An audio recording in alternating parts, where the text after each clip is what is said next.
Que vous savez passer d'une page à une autre comme vu dans la récente vidéo, il est maintenant possible qu'on puisse vous expliquer le contenu de cette application que nous allons développer avec Coordinator.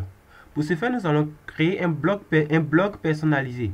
Nous allons faire de telle sorte qu'un administrateur puisse, non, pas un administrateur, nous allons faire de telle sorte que les membres qui viennent sur le blog puissent s'inscrire, c'est-à-dire créer un compte, avoir un espace, se connecter, avoir leur profil, publier des articles, les supprimer, et les autres membres aussi, une fois qu'ils seront connectés, pourront commenter ces articles, laisser leur avis, partager.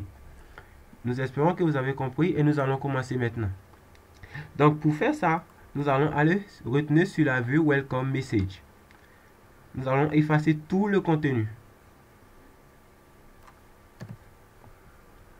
Nous allons aussi aller dans le dossier Ma Vue et nous allons effacer tout le contenu. À l'intérieur du fichier de la vue Welcome Message, nous allons mettre un paragraphe. Nous allons mettre ici liste des derniers posts ajoutés. Et nous allons mettre un HR. Ici, nous allons mettre une liste, un UL, un LI, un A.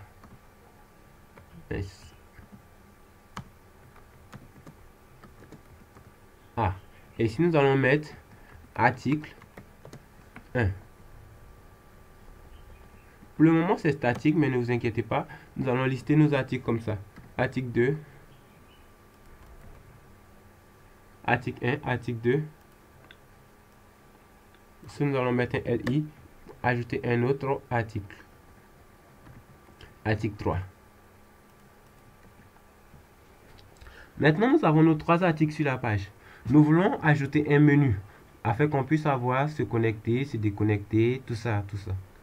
Donc, pour ce faire, nous n'allons pas créer le menu directement sur le fichier. Nous allons créer le menu ailleurs.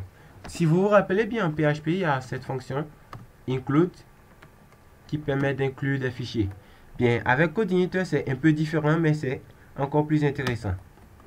Si nous retenons dans notre vue, et ici nous allons créer un dossier que nous allons appeler include. Et à l'intérieur du dossier include, nous allons créer un autre fichier qu'on va appeler header pour dire l'entête.php.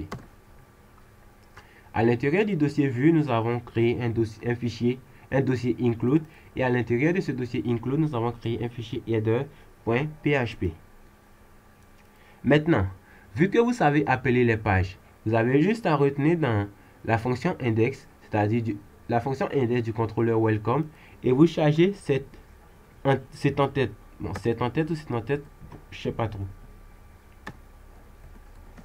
Une fois que c'est fait, vous faites de la vis, c'est le même principe. Load, view. La vue se trouve dans le dossier vue, mais dans un dossier qu'on a appelé include. Dans ce dossier include. Include, et à l'intérieur, le fichier s'appelle header. C'est-à-dire, si je lui demande, tu vas dans le dossier vue, tu cherches un dossier qui se nomme include, et à l'intérieur de ce dossier include, tu cherches un fichier qui s'appelle header.php ou header, tout simplement. Nous allons voir qu'il a bien trouvé, car si vous voyez, je mets un header, c'est-à-dire un fichier qui n'existe pas, il va m'afficher ce message d'erreur, c'est-à-dire unable to load the request file include /header.php. C'est-à-dire qu'il ne retrouve pas le fichier. Mais s'il ne vous affiche pas ce message d'erreur, c'est qu'il a retrouvé. Maintenant, dans notre dossier include, notre header, nous allons venir créer notre petit menu.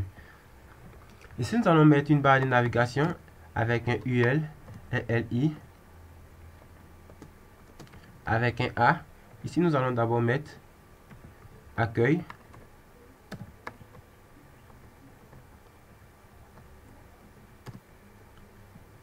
Me connecter.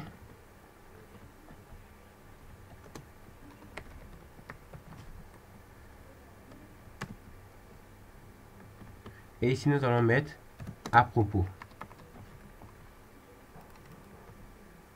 Nous voyons bien que notre menu affiche en haut accueil, me connecter, à propos.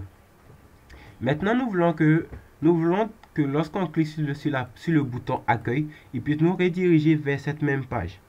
Pour ce faire, puisque cette même page c'est 127, si vous voyez bien, si je reprends le chargement, cette page 127.0.0.1 / tuto FreeCode, cette adresse que j'ai sélectionnée correspond à notre base URL. Rappelez-vous, lorsqu'on retourne dans le config, le fichier config.php, nous avons notre fichier base URL 127 FreeCode. Il porte le même nom, la même adresse que celle qui est dans la barre de recherche. Donc ici, pour le fichier header accueil, nous allons lui demander de pointer vers l'URL de base. Ici, vous pouvez faire PHP echo base URL. Nous enregistrons, nous testons ça pour voir. Nous voyons que quand nous appuyons sur le bouton accueil, il nous ramène sur la même page d'accueil. Ou bien, vous pouvez enlever le echo et mettre un point d'interrogation égal. En gros, faire un point d'interrogation égal, ça fait en même temps un écho. Donc, vous voyez que lorsqu'on appuie sur le bouton accueil, nous restons sur la même page d'accueil. Une fois que c'est fait, on va passer au second bouton qui est me connecter. Nous allons utiliser la seconde méthode, c'est-à-dire point d'interrogation égal, base URL. Et nous allons aller dans le contrôleur welcome. Et nous allons créer une fonction ici qui s'appelle login. Décidément, cette fonction n'existe pas. Donc, nous allons aller dans le contrôleur welcome et créer une nouvelle fonction que nous allons appeler login.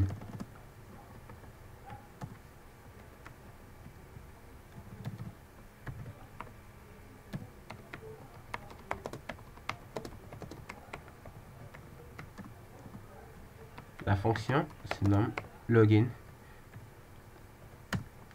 Et ici, pour le type, nous allons choisir pour le moment public. Plus tard, je vous expliquerai. Et ici, on peut mettre un petit message écho pour dire page de connexion. Nous enregistrons et nous allons cliquer maintenant sur le bouton me connecter. Nous voyons que nous sommes sur la page welcome / login et nous avons bien notre message page de connexion. Vous pourrez faire de même pour la fonction à propos, c'est-à-dire créer une autre fonction ici, public function about, et nous allons faire un écho ici à propos de FreeCode. Public function avec un C. Et ici dans notre header, nous allons lui demander de pointer vers PHP base URL welcome / about. Maintenant que nos trois liens sont fonctionnels, nous allons maintenant passer à la suite. Comme vous le savez, avant de se connecter, il faut d'abord se créer un compte. Et qui parle de création de compte, parle d'insertion de données dans une base de données. Dans la prochaine vidéo, nous allons concocter la table et dans la suivante, nous allons commencer à vous expliquer comment fonctionnent les insertions en code igniteur. Merci et bonne soirée.